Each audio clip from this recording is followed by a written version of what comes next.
Hello, everyone. This is Independent Conservative. I am Brian Bowling. Thank you all for joining me. So I know you all know about the Lakewood church shooting that was unfortunate. My prayers go out to the family members of a young child. I think the child was like 5 years old, something like that. That was with the individual that came into the church firing.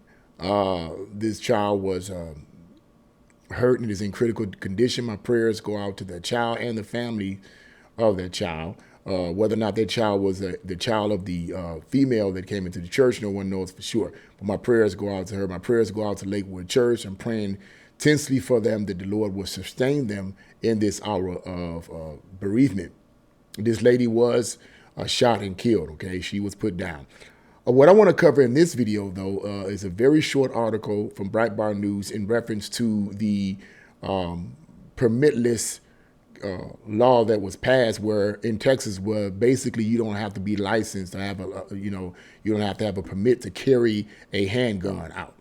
Same thing here in the state of Ohio. That was done away with. So I'm going to get right into this article, and I'm going to explain to you what exactly the news affiliate was trying to address with this whole idea of a permitless carrying of a handgun. So let's get right into this, because I know that the corporate media, if they did not cover this, they probably covered it in a slanted way, okay? And the politicians, the Democrats, probably are going to be, if they haven't already, probably are going to be jumping all over this, talking about we need more gun control and all this other nonsense that they keep trying to push. But let's get right into this. Houston's ABC 13 pointed to Texas's permitless carry law for handguns following Sunday's rifle attack inside Lakewood Church. Breitbart News reported the female shooter, who formerly identified by the name Jeffrey, I think that's how you pronounce it, possessed two guns when she entered the church, an AR-15 and a .22 rifle. And that's it's always those, right? Why people always say, why always the AR-15s? I have no idea why. Okay, I have no idea. ABC 13 covered the story by noting, quote, Texas is coming up on 2 years since permitless carry passed in the state legislature, which has allowed Texans to carry handguns without a license since September 2022. They elaborated, before permitless carry was signed into law, Texans generally needed to be licensed to carry handguns openly or concealed. Applicants had to submit fingerprints, complete 4 to 6 hours of in-person training, and pass a written exam and a shooting proficiency test. But the Lakewood church shooter was not carrying a handgun. This is what the article says now here. But the editor of the article says, but the Lakewood church shooter was not carrying a gun. She was carrying two rifles, and the one she used in the attack was purchased legally. And that's what I want to talk about for a few minutes in my commentary, but let's read the rest of this article. Open carry of rifles had long been legal in Texas. However, shooting at innocent people with a rifle is illegal. And that is the end of that article there. But I just wanted to talk about the whole idea of this person purchasing this rifle legally, okay?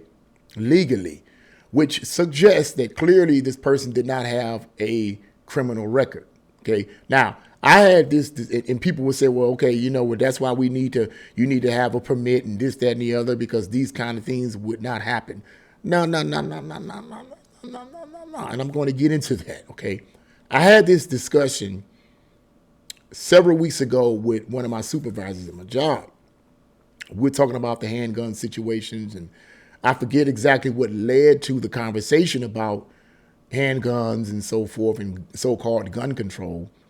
But he made the assertion that he still believes that there should be some kind of law in between that says, okay, how can we regulate this gun violence? He basically believes that there still should be some kind of training that you should receive before you get your gun. You should still receive some kind of training, and some stipulation should be put in place that would basically regulate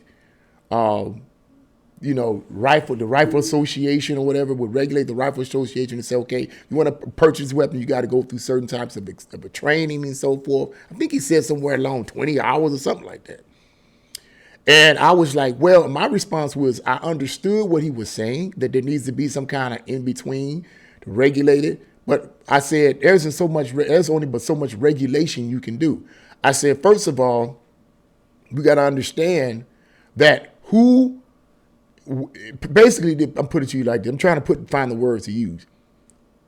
There is no way you can actually determine who's going to be a mass shooter. No one really knows that.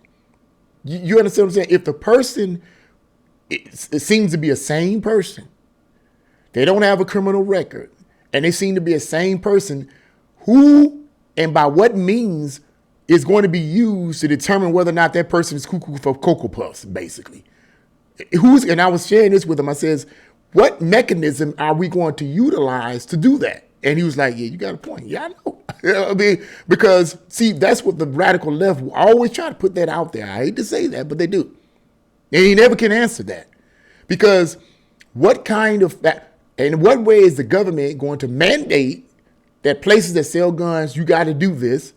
Who's going to pay for it? Because what's going to end up eventually happening is, if you want to try to determine whether or not the person is mentally fit to own that gun, because you can't determine that just by saying we're going to just, you can't get this, because if they don't have a criminal record, they can legally get the gun.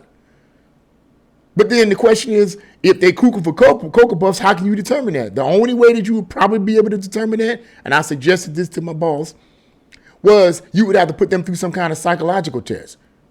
But how is the government going to mandate that to businesses, at gun businesses, and mandate the idea of them putting people through a psychological test? And who's going to pay for it?